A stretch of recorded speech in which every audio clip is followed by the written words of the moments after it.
किम ਅਤੇ ਟਰੰਪ ਦੋ ਅਜਿਹੇ ਨਾਂ ਜਦੋਂ ਇਕੱਠੇ ਆਉਂਦੇ ਨੇ ਤਾਂ ਦੁਨੀਆ ਦਾ ਸਾਹ ਰੁਕ ਜਾਂਦਾ ਹੈ। ਤਾਂ ਜਦੋਂ ਇਹ ਦੋਵੇਂ ਮਿਲੇ ਨਾ ਤਾਂ ਉਹ ਕੋਈ ਆਮ ਮੀਟਿੰਗ ਨਹੀਂ ਸੀ, ਉਹ ਤਾਂ ਇੱਕ ਪਰਮਾਣੂ ਸ਼ਤਰੰਜ ਦੀ ਖੇਡ ਸੀ। ਇੱਕ ਅਜਿਹੀ ਖੇਡ ਜਿੱਥੇ ਹਰ ਇੱਕ ਚਾਲ ਤੇ ਪੂਰੀ ਦੁਨੀਆ ਦੀ ਸੁਰੱਖਿਆ ਦਾਅ 'ਤੇ ਲੱਗੀ ਹੋਈ ਸੀ। ਤਾਂ ਚਲੋ ਇਸ ਪੂਰੀ ਕਹਾਣੀ ਨੂੰ ਸਮਝਦੇ ਹਾਂ ਕਿ ਇਸ ਖੇਡ 'ਚ ਆਖਰ ਹੋਇਆ ਕੀ। ਤਾਂ ਫਿਰ ਸਭ ਤੋਂ ਵੱਡਾ ਸਵਾਲ ਇਹੀ ਉੱਠਦਾ ਹੈ ਨਾ, ਦੋ ਅਜਿਹੇ ਲੀਡਰ ਜਿਨ੍ਹਾਂ ਕੋਲ ਇਤਿਹਾਸ ਬਦਲਣ ਦਾ ਇੱਕ ਸੁਨਹਿਰੀ ਮੌਕਾ ਸੀ, ਉਹ ਆਖਿਰ ਇੰਨੀ ਬੁਰੀ ਤਰ੍ਹਾਂ ਫੇਲ ਕਿਵੇਂ ਹੋ ਗਏ? ਇਸੇ ਸਵਾਲ ਦੇ ਜਵਾਬ ਵਿੱਚ ਹੀ ਤਾਂ ਸਾਰੀ ਕਹਾਣੀ ਲੁਕੀ ਹੋਈ ਹੈ।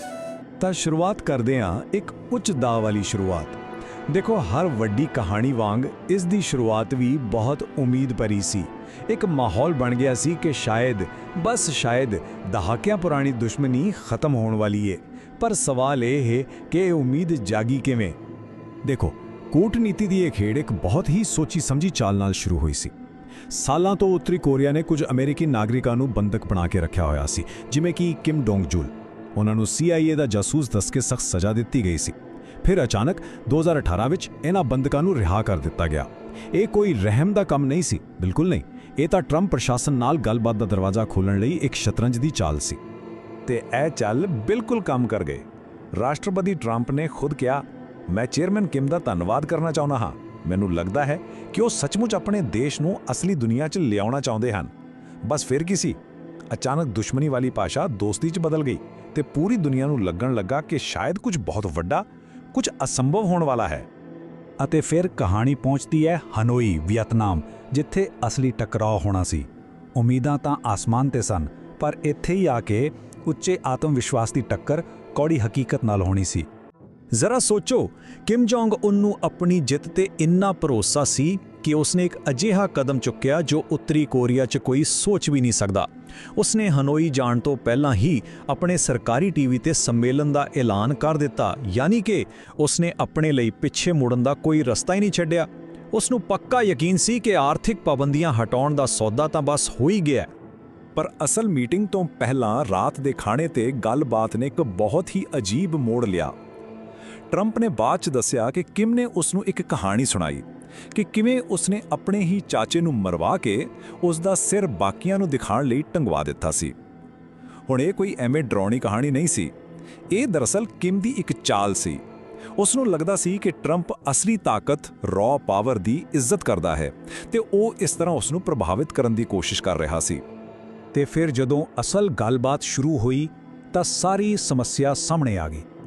ਇੱਕ ਪਾਸੇ ਸੀ ਕਿਮ ਦੀ ਪੇਸ਼ਕਸ਼, ਜੋ ਕਹਿ ਰਿਹਾ ਸੀ ਕਿ ਉਹ ਆਪਣੀ ਸਭ ਤੋਂ ਵੱਡੀ ਪਰਮਾਣੂ ਟੈਸਟਿੰਗ ਸਾਈਟ ਬੰਦ ਕਰ ਦੇਵੇਗਾ, ਪਰ ਬਦਲੇ 'ਚ ਉਸ 'ਤੇ ਲੱਗੀਆਂ ਸਾਰੀਆਂ ਆਰਥਿਕ ਪਾਬੰਦੀਆਂ ਹਟਾਈਆਂ ਜਾਣ।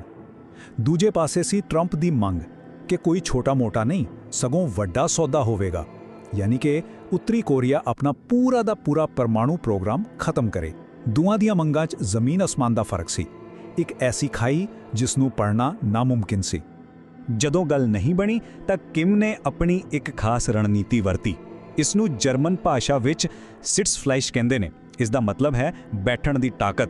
ਮਤਲਬ ਬਸ ਇੱਕੋ ਗੱਲ ਤੇ ਅੜੇ ਰਹੋ, ਉਸ ਨੂੰ ਵਾਰ-ਵਾਰ ਦੁਹਰਾਉਂਦੇ ਰਹੋ ਤੇ ਇੰਤਜ਼ਾਰ ਕਰੋ ਕਿ ਦੂਜਾ ਬੰਦਾ ਥੱਕ ਕੇ ਹਾਰ ਮੰਨ ਲਵੇ। ਪਰ ਟਰੰਪ ਵੀ ਕਿੱਥੇ ਹਾਰ ਮੰਨਣ ਵਾਲਾ ਸੀ।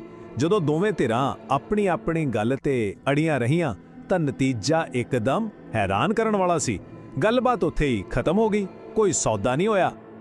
ਹਨੋਈ ਵਿੱਚ ਮਿਲੀ ਇਸ ਹਾਰ ਤੋਂ ਬਾਅਦ ਕਹਾਣੀ ਇੱਕ ਬਹੁਤ ਹੀ ਹਨੇਰੇ ਮੋੜ ਤੇ ਆ ਜਾਂਦੀ ਏ।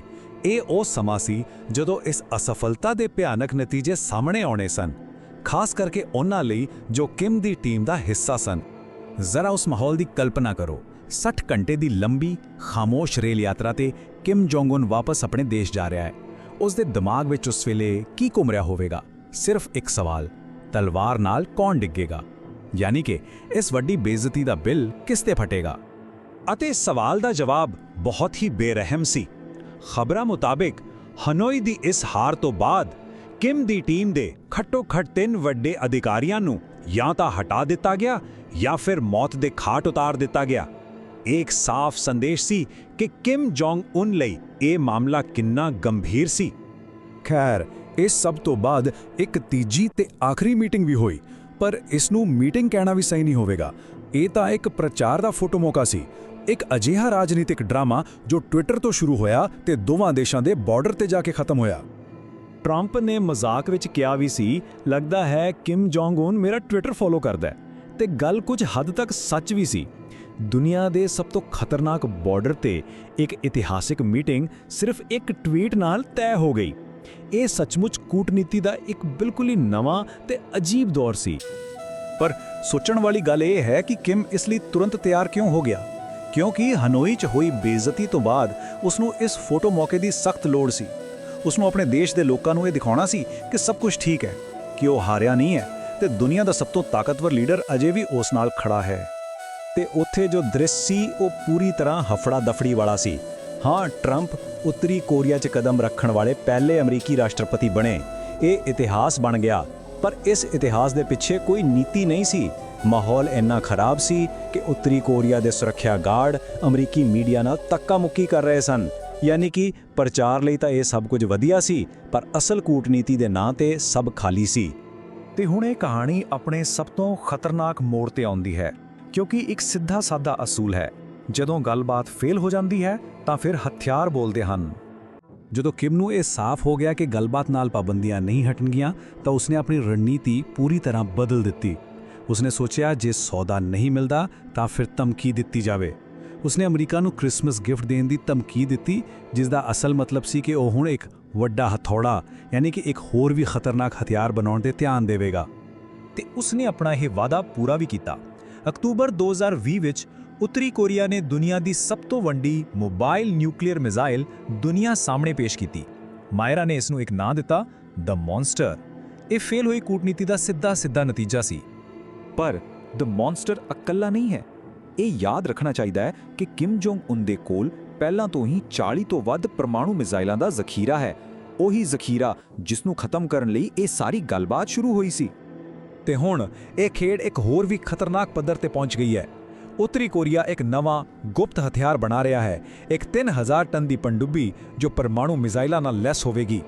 ਇਸ ਦਾ ਸਭ ਤੋਂ ਵੱਡਾ ਖਤਰਾ ਕੀ ਹੈ? ਦੇਖੋ, ਪਣਡੁੱਬੀਆਂ ਨੂੰ ਸਮੁੰਦਰ ਦੀਆਂ ਗਹਿਰਾਈਆਂ ਵਿੱਚ ਲੱਭਣਾ ਲਗਭਗ ਨਾਮੁਮਕਿਨ ਹੁੰਦਾ ਹੈ। ਇੱਕ ਚੁੱਪਚਾਪ ਅਮਰੀਕਾ ਦੇ ਤੱਟ ਜਿਵੇਂ ਲਾਸ ਐਂਜਲਸ ਦੇ ਨੇੜੇ ਪਹੁੰਚ ਕੇ ਸਿੱਧਾ ਖਤਰਾ ਬਣ ਸਕਦੀ ਹੈ। ਇਹ ਇੱਕ ਬਹੁਤ ਹੀ ਡਰਾਵਣੀ ਸੱਚਾਈ ਹੈ। ਤਾਂ ਅਸੀਂ ਘੁੰਮ ਫਿਰ ਕੇ ਵਾਪਸ ਉੱਥੇ ਆ ਗਏ ਹਾਂ ਜਿੱਥੋਂ ਸ਼ੁਰੂ ਕੀਤਾ ਸੀ, ਪਰ ਹੁਣ ਹਾਲਾਤ ਬਹੁਤ ਜ਼ਿਆਦਾ ਖਰਾਬ ਹਨ।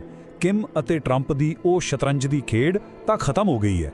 ਕੂਟਨੀਤੀ ਬੁਰੀ ਤਰ੍ਹਾਂ ਫੇਲ ਹੋ ਚੁੱਕੀ ਹੈ ਅਤੇ ਉੱਤਰੀ ਕੋਰੀਆ ਪਹਿਲਾਂ ਨਾਲੋਂ ਕਿਤੇ ਜ਼ਿਆਦਾ ਤਾਕਤਵਰ ਅਤੇ ਖਤਰਨਾਕ ਬਣ ਚੁੱਕਾ ਹੈ। ਤਾਂ ਆਖਰੀ ਤੇ ਸਭ ਤੋਂ ਵੱਡਾ ਸਵਾਲ ਇਹੀ ਹੈ ਕਿ ਦੁਨੀਆ ਦਾ ਅਗਲਾ ਕਦਮ ਕੀ ਹੋਵੇਗਾ? ਹੁਣ ਅਗਲੀ ਚਾਲ ਕੌਣ ਚੱਲੇਗਾ? Yo, what's up everybody? Smash that subscribe button and turn on notifications so you never miss a banger.